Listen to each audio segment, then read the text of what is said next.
Hey, good morning everybody. It is Tuesday and I've got a couple of quick tips that I wanted to share with you today.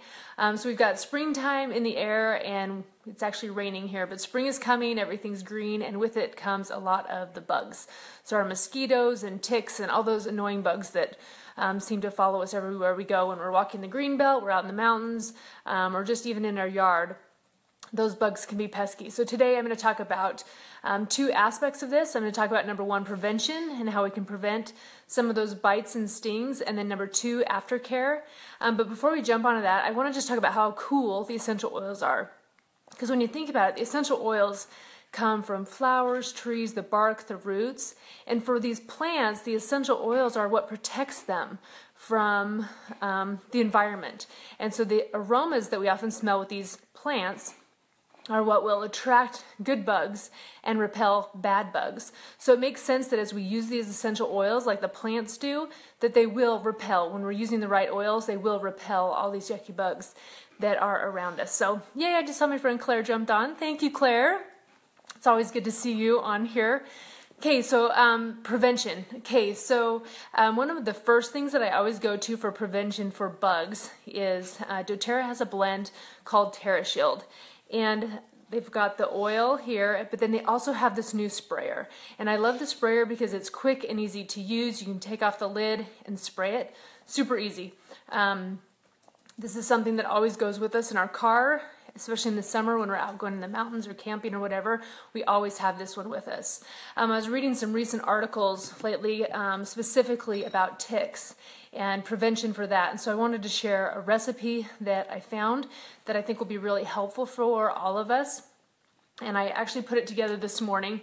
This is an 8-ounce spray bottle. The recipe calls for a 4-ounce. And you can put it in this bigger bottle, or if you want to, you can use a smaller. This is a 2-ounce size bottle. But what you're going to want to do is you're going to want to put 30 drops of TerraShield. So I've got the TerraShield here, and then you're going to add 15 drops each of lemongrass and eucalyptus. I'm going to show you those. So here's eucalyptus, there's lemongrass. So those three oils. And then what you're going to do is you'll shake them up and put them in the spray bottle. Okay, so now that you have this, now how do you use it, right? So what I would do is before you go on your hike, spray this blend everywhere. So I have my hat. My hat over there. Here we go. Okay, thank you. Okay, I'm back.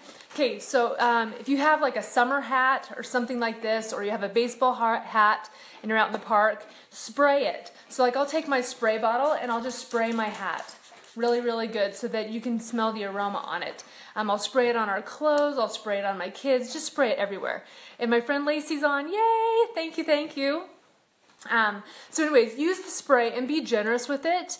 And one thing I would add too is be consistent. So if you're going to a baseball game, spray it before you go, and then maybe a couple innings in, do it again. Something else you can also do, especially if you're sitting having a picnic and you're sitting on grass, spray your picnic blanket with the TerraShield so that it creates almost like a barrier. So anyways, those are some quick tips. Oh, and Katie's on here. Yay! Just say no to ticks. I totally agree. Something I want to add too is we often think about putting them on ourselves and our kids, but for your pets, use this on your pets. So same kind of thing. If you want, you can put the oils in your hands and you can rub it down their fur, on their neck, behind their ears. I've also read several places where you can actually put it on their paws, and it's going to also work as a great preventative. So before you walk the dog, spray them. Give them that awesome natural repellent. There's actually a recipe that I saw too where you take the collar, your dog's collar, and you soak it in. It was like garlic, peppermint, TerraShield, a couple different oils. Let it soak for a couple of hours and then let it dry. And then it acts as a natural, I think it was actually for a flea collar. But anyways, it's the same idea that we're using the essential oils to repel all the nasty bugs. So I also want to point out that that the oils that I just shared, they are not the only oils that you can use. So maybe you like the aroma of some different oils.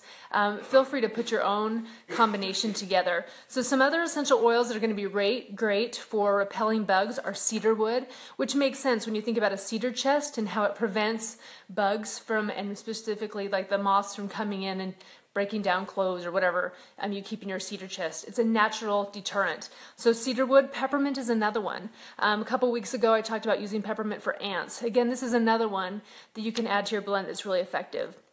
Rosemary, geranium, thyme, lavender, and also the arbor vitae. There's some cool information about the arbor vitae that I really love. It's called the tree of life, and they found these trees that have fallen down, but they have not deteriorated because the oil in that tree has kept the bugs away so that they couldn't, and the termites away so that it wouldn't deteriorate. So anyway, it's pretty cool what the essential oils can do to help us fight against all the yucky stuff that's out there with the bugs, because I'm not a fan of bugs at all.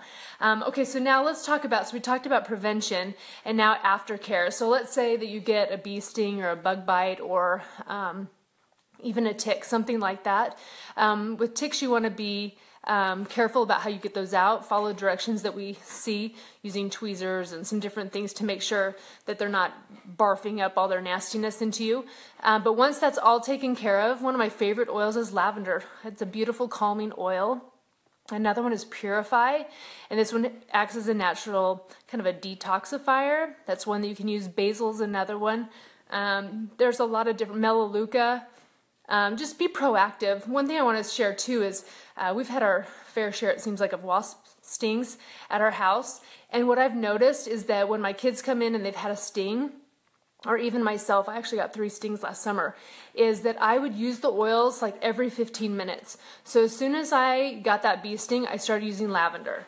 And then it kind of started to feel kind of warm, so I put peppermint on it. And then when in doubt, use frankincense, right? And then I used frankincense on there.